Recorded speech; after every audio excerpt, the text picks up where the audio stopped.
पुढील वाचक आहेत नवदास मुंडे हळम व सूचक आहेत बंडे महाराज चोतेवाडी.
पुंडलिका वरदे हरी विठ्ठल श्री ज्ञानदेव तुकाराम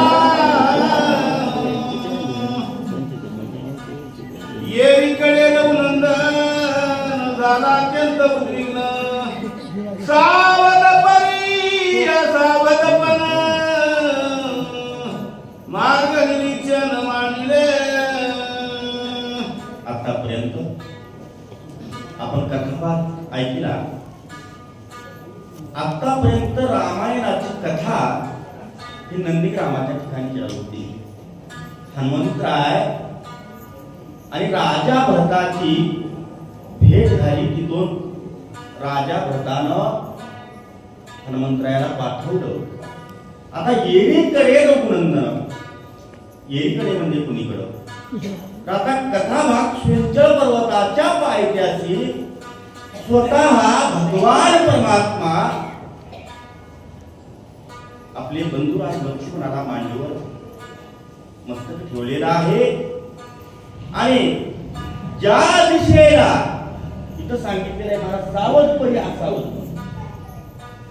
ज्या दिशेला हनुमंतराय औषधी आणण्यासाठी गेले होते त्या दिशेला पाहून त्या ठिकाणी त्यांची अवस्था सचिंत झालेली आहे. त्या दिशेला हनुमंतराय केव्हा येतील याची वाट रामचंद्र पाहू लागलेली आहे. का पाहण्याची कपिनंदन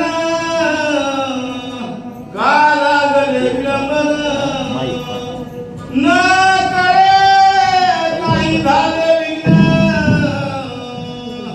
राक्षसी चलून मारिला. काय झालं असं? हनुमंतराय जाऊन बराच वेळ झालेला आहे पण अजूनपर्यंत हनुमंतराय येण्याचं लक्षण दिसत नाही. काय झालं असं? वाटत जाता असताना राक्षसांनी छळ केला असेल का? आणि हनुमंतरायाला अडवून ठेवला असेल का? काय झालं असं की जेणेकरून हनुमंतराय आतापर्यंत आलेले नाही? काय झालं असं असा विचार करू लागलेले आहे की सदा पर्वताची तुकाला आणखी पर्वतांतराशी गेला की दाता मार्गची बुडाला विडावला कपिंद्र.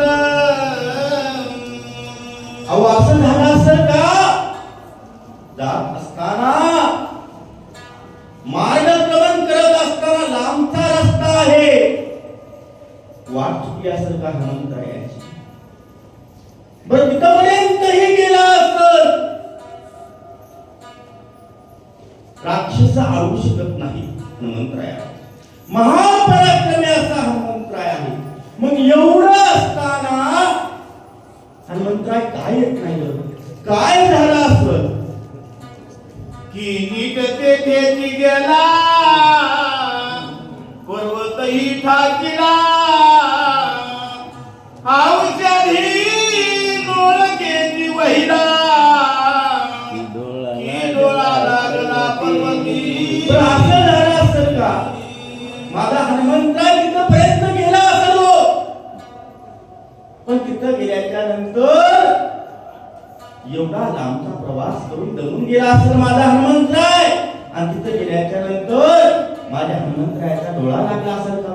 काय झालं असेल? अजूनपर्यंत माझा हनुमंतराय काय येत नाही बरं? राक्षस कोणी मले देध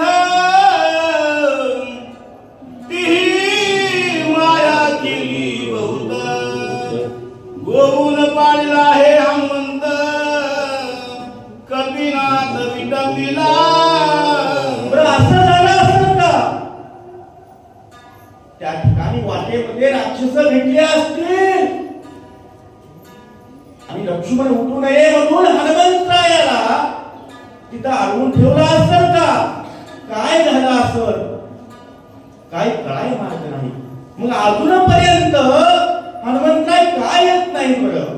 तो नभी राक्षसांची नाकळे सर्वथा मायेची जिंतून माया राक्षसी निज कार्याची लाभेल. अहो नाही नाही म्हणले माझे हनुमंतराय सर्वसाधारण आहे. कसल्याही प्रकारची माया माझ्या हनुमंतरायाला बाधू शकत नाही. आणि महापराक्रमी त्रिलोकामध्ये माझ्या हनुमंतरायाला अडवण्याचं सामर्थ्य कोणत्याही राक्षसामध्ये नाही. मग एवढं असताना माझे हनुमंतराय अजूनपर्यंत काय येत नाही बरं? औषधी ते राखत गंधर्वासी देत तीही देखिला कपिनाथ औषधी घेत पर्वती. बरं असं झालं असेल का? त्या औषधीचं रक्षण करण्यासाठी गंधर्वाची नेमणूक केली आहे. मग तिथं गेल्यानंतर औषधी घेत असताना त्या गंधर्वांनी अडवून धरला असेल का माझ्या हनुमंतरायाला? काय झालं असेल बरं? का हनुमंतराय मागित नाही? तीही कळीमानी तेथे घेऊन देती औषधी ते बळे मिसळणी लागे तीही कपी ते गोविले. असं झालं असं म्हटले नक्कीच. त्या गंधर्वाने औषध घेत असताना माझ्या हनुमंतरायाला पकडला असेल, काहीतरी कळ मांडली आणि माझ्या हनुमंतरायाला अडकून ठेवला असेल. नक्कीच असं झालं असेल असं प्रभू रामचंद्र हिन गडे कपीची शने मारी गंधर्वासी जगती तरी हनुमंतासी रणयुदासी न भिडवे. हनुमंतरायाला अडवणं शक्य नाही. अहो माझे हनुमंतराय पराक्रमी आहे. त्या जगामध्ये माझ्या हनुमंतरायाला अडवण्याचं सामर्थ्य कोणामध्येच नाही. त्या गंधर्वांना क्षणावर मध्ये मारण्याची ताकद माझ्या हनुमंतरायामध्ये आहे. एवढं असताना हनुमंतराय काय येत नाही बरं? 14 सहस्र वंकर 80 सहस्र किंकर मारिला फिया कुमारा दवीन हनुमंते. अहो 14,000 बनकर जे अशोक वाटीचे संरक्षण करण्यासाठी रावणाने ठेवले होते आणि 80,000 किंकर. हे किंकर सेना म्हणजे कोणती सेना आहे? ज्यावेळेस इंद्रजित इंद्रावर विजय मिळवण्यासाठी गेला होता त्यासोबत किंकर नावाची सेना इंद्रजिताच्या सोबत होती. एवढे पराक्रमी सेना माझ्या हनुमंतरायाने मार केली आहे. एवढे पराक्रमी हनुमंतराय आहेत. मग एवढं असताना माझे हनुमंतराय काय येत नाही तर काय झालं असेल? आगीत राक्षसाच्या पंक्ती क्षणे मारिया मारुती. तेथे गंधर्व बापुडे किती क्षणे कपिपती निवटी. अमित राक्षसांच्या पंक्ती. अमित म्हणजे ज्याची संख्येमध्ये गणता करता येत नाही एवढे राक्षस माझ्या हनुमंतरायाने मारले. एवढा पराक्रमी माझा हनुमंतराय आहे. मग अजून माझा हनुमंतराय काय येत नाही? काय झालं असं बरं? न काय पडली गुंती लोटोनी गेली मध्यराती. हनुमान येती शीघ्रगती रघुपती अवस्था बघू रामचंद्राची. मध्यरात्री लोटून गेलेली आहे. विचार करू लागले प्रभू रामचंद्र. एवढा वेळ झालेला आहे. एवढ्या वेळामध्ये हनुमंतराय आले पाहिजे. पण कशामुळे आले नसते? कुठं अडकून पडले असते? काय झालं असं? मायावी राक्षस आहेत. राक्षसांनी अडवलं का गंधर्वांनी अडवलं? असे नाना प्रकारचे संकल्प विकल्प प्रभू रामचंद्राच्या मनामध्ये येऊ लागलेले आहेत. प्राण वेचल्या लक्ष्मण औषधीचे काय कारण. आसू पूर्ण झाले नयन लक्ष्मण केली वाचन.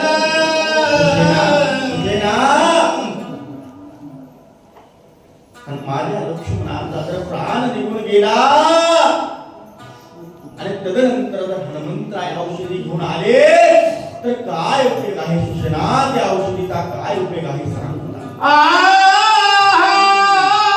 लक्ष्मणा काय केले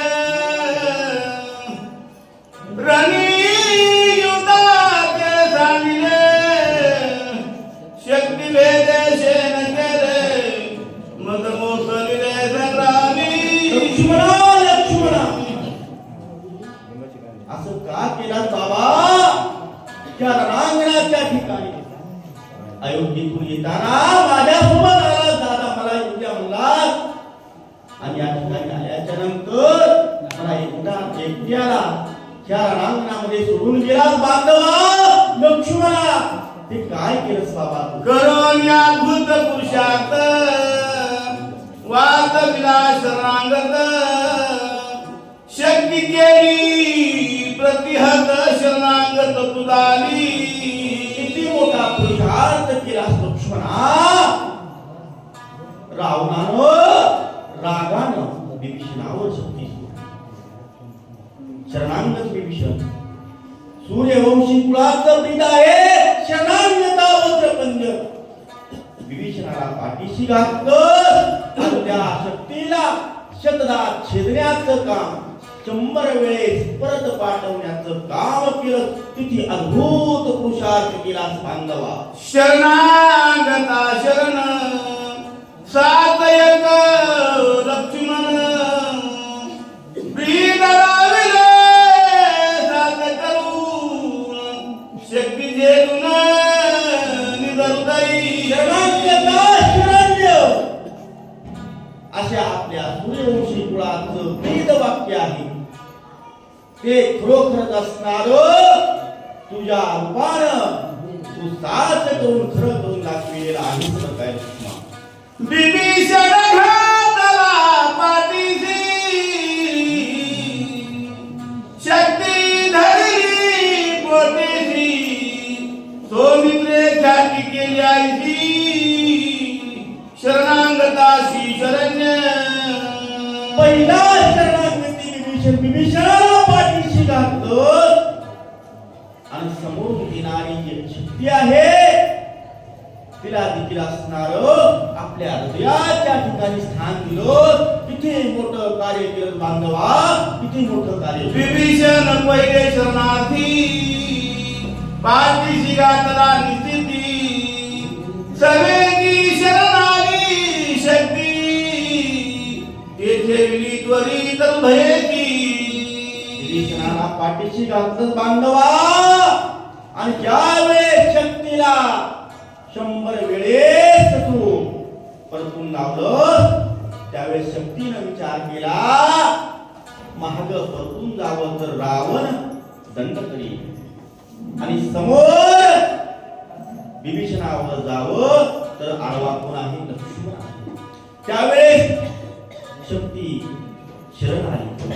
तुला बांधवा, तुला शक्ती शरण आली, आणि त्या शक्तीला कन्या समजून आपल्या हृदयामध्ये स्थान दिलं.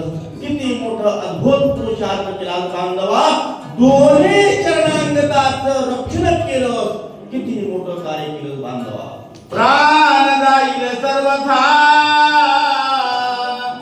परीपेक्षा वेशनागता, सौमित्रे साथ केले आता, प्राणांतगता साहो.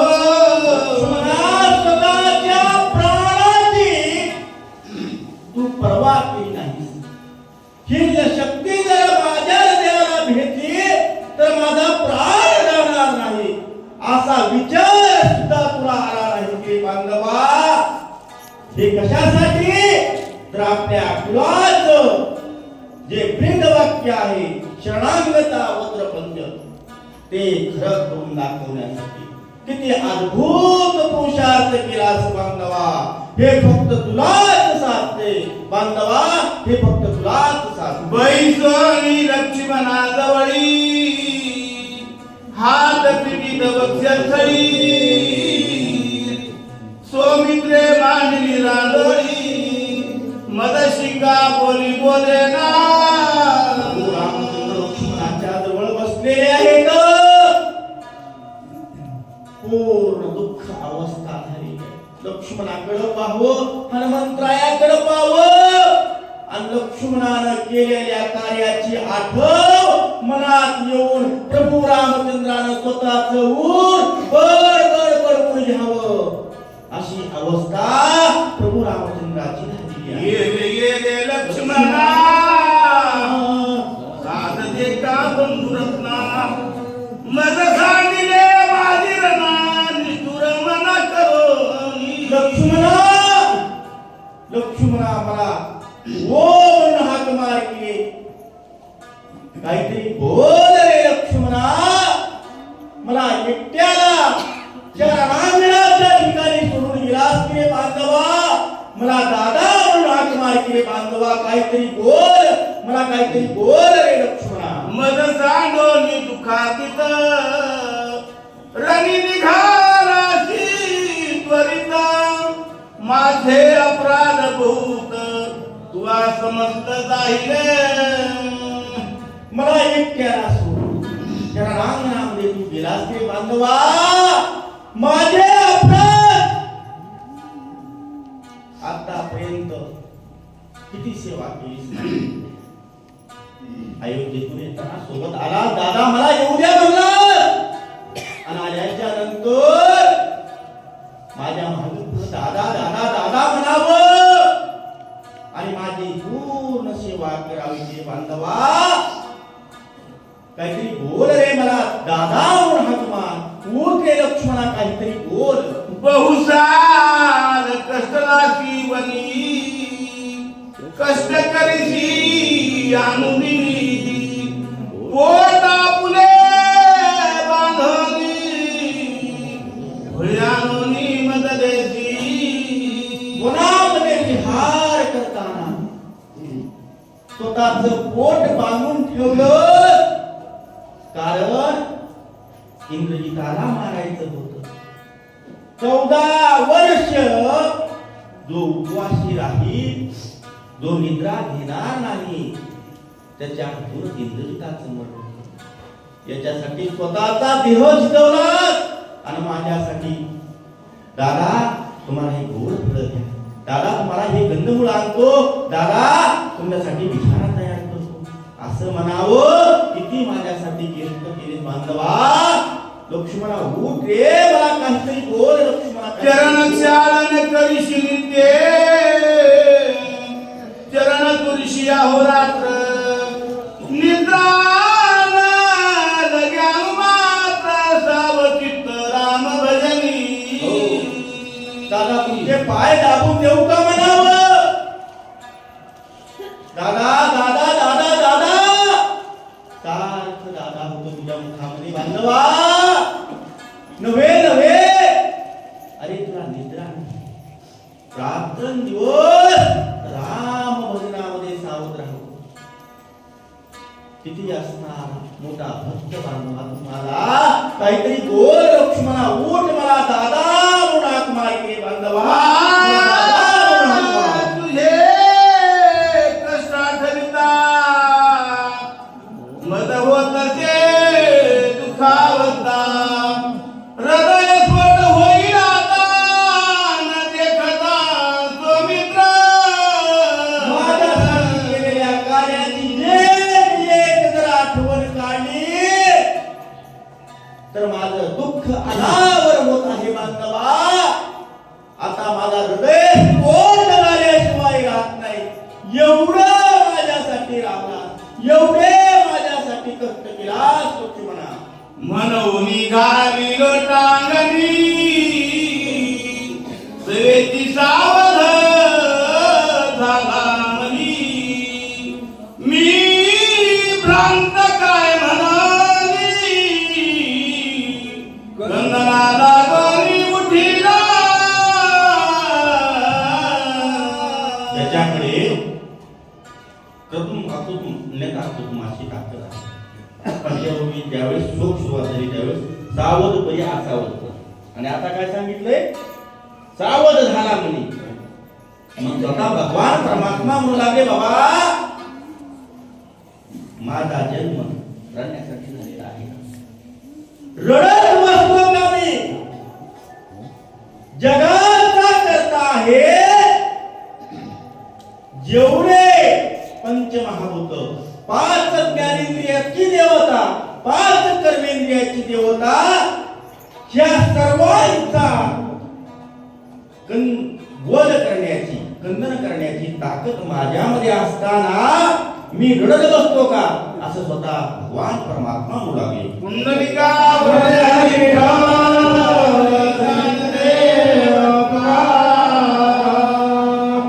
पुढील वाचक आहे महादेव फड मूर्ती व सूचक आहे लिंबाची कांदे लाडझरी.